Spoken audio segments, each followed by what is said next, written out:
श्री शिवाय नमस्तुभ्यम। हर हर महादेव। अगर आप भगवान भोलेनाथ के सच्चे भक्त हैं तो उनकी इस कथा को ज़्यादा से ज़्यादा लाइक करें, शेयर करें और कमेंट बॉक्स में हर हर महादेव जरूर लिखें। अगर आपकी कोई मन्नत पूरी ना हो रही हो या फिर तमाम प्रयासों के बावजूद आपको करियर में सफलता ना मिल रही हो या व्यक्तिगत जीवन में परेशानी चल रही हो, कोई भी दिक्कत हो, तो परेशान होने के बजाय आपकी सावन सोमवार का व्रत करके इस कथा का पाठ जरूर करें। मान्यता है कि सावन सोमवार के दिन अगर व्रत रखकर इस कथा का पाठ किया जाए तो जातकों की मन चाहे मुराद पूरी हो जाती है। तो आइए अब सभी मनोकामनाओं को पूर्ण करने वाले सावन सोमवार की कथा का श्रवण करते हैं। एक साहूकार था जो भगवान शिव का अनन्य भक्त था। उसके पास धन धान्य किसी भी चीज की कोई कमी नहीं थी, लेकिन उसकी कोई संतान नहीं थी और वह इसी कामना को लेकर रोज शिव जी के मंदिर जाकर दीपक जलाता था। उसके इस भक्ति भाव को देखकर एक दिन माता पार्वती ने भगवान भोलेनाथ से कहा कि प्रभु, ये साहूकार आपका अनन्य भक्त है, इसको किसी बात का कष्ट है तो आपको उसे अवश्य ही दूर करना चाहिए। भगवान भोलेनाथ बोले कि हे पार्वती, इस साहूकार के पास पुत्र नहीं है, यह इसी से दुखी रहता है। माता पार्वती कहती है कि हे ईश्वर, कृपा करके इसे पुत्र का वरदान दे दीजिए। तब भगवान भोलेनाथ ने कहा कि हे पार्वती, साहूकार के भाग्य में पुत्र का योग नहीं है। ऐसे में अगर इसे पुत्र प्राप्ति का वरदान मिल भी गया तो ये वह केवल 12 वर्ष की आयु तक ही जीवित रह पाएगा। ये सुनने के बाद भी माता पार्वती ने कहा कि हे प्रभु, आपको इस साहूकार को पुत्र का वर देना ही होगा, अन्यथा भक्त क्यों आपकी सेवा पूजा करेंगे। माता के बार बार कहने से भोलेनाथ ने साहूकार को पुत्र का वरदान दिया, लेकिन ये भी कहा कि वह केवल 12 वर्ष तक ही जीवित रहेगा। साहूकार ये सारी बातें सुन रहा था, इसलिए उसे ना तो कोई खुशी हुई और ना ही कोई दुख हुआ। वो पहले की भांति ही भोलेनाथ की पूजा अर्चना करता रहा। उधर सेठानी गर्भवती हुई और 9वें महीने उसने एक सुंदर बालक को जन्म दिया। परिवार में खूब हर्षोल्लास मनाया गया, लेकिन साहूकार पहले की ही तरह रहा। उसने बालक की 12 वर्ष की आयु जानकर ना तो कोई खुशी मनाई और ना ही कोई गम ही किया और ना ही किसी के सामने इसका जिक्र किया। जब बालक की आयु 11 वर्ष हो गई तो एक दिन साहूकार की सेठानी ने बालक के विवाह के लिए कहा। तो साहूकार ने कहा कि वह अभी बालक को पढ़ने के लिए काशी जी भेजेगा। इसके बाद उसने बालक के मामा जी को बुलवाया और कहा कि इसे काशी जी पढ़ने के लिए ले जाओ और रास्ते में जिस भी जगह पे, जिस भी स्थान पर रुको, वहां पर यज्ञ करते हुए और ब्राह्मणों को भोजन कराते हुए आगे बढ़ना। दोनों मामा भांजे भी इसी तरह से यज्ञ करते हुए और ब्राह्मणों को भोजन कराते हुए आगे बढ़ रहे थे कि एक दिन रास्ते में एक राजकुमारी का विवाह था। जिससे उसका विवाह होना था वो एक आंख से काना था।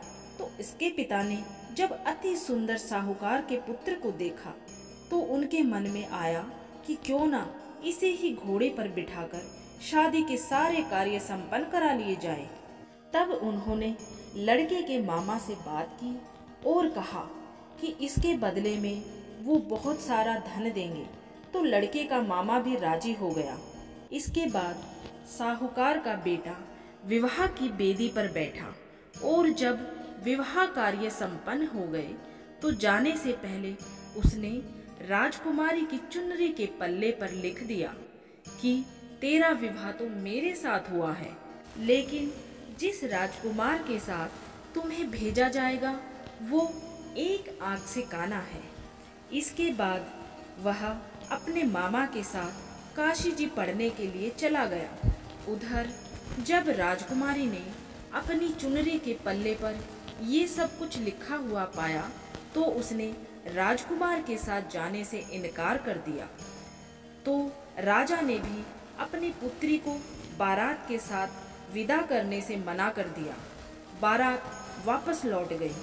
उधर उस लड़की का मामा और भांजा काशी जी पहुंच गए थे।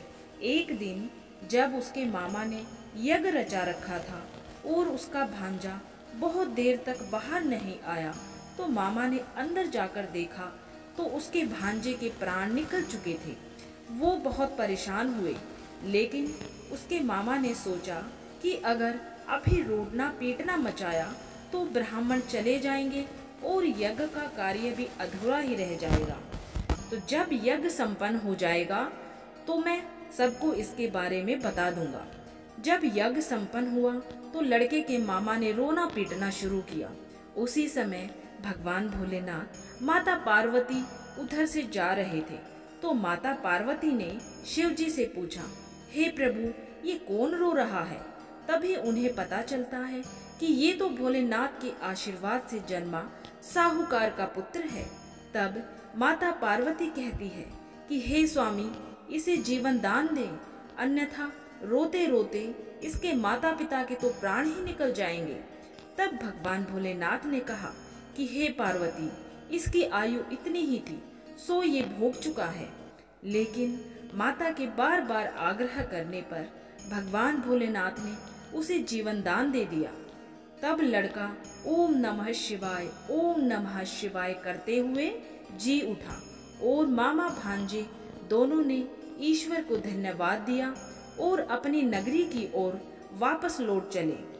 तब वापस लौटते हुए रास्ते में वही नगर आया और राजकुमारी ने उन्हें पहचान लिया। तब राजा ने भी राजकुमारी को साहूकार के बेटे के साथ बहुत सारे धन धान्य के साथ विदा किया। उधर साहूकार और उसकी पत्नी छत पर बैठे थे।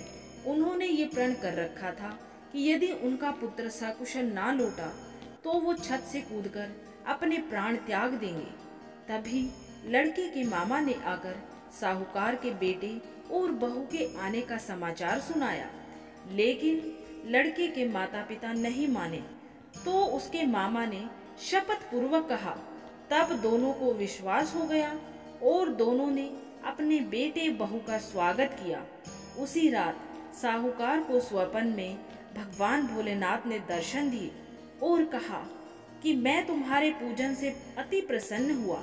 इसी प्रकार से जो भी व्यक्ति इस कथा को पढ़ेगा या फिर सुनेगा, उसके समस्त दुख दूर हो जाएंगे और मनोवांछित फलों की प्राप्ति होगी और सभी कामनाओं की भी पूर्ति होगी। तो इस प्रकार से सावन सोमवार व्रत की कथा संपूर्ण हुई। बोलिए हर हर महादेव।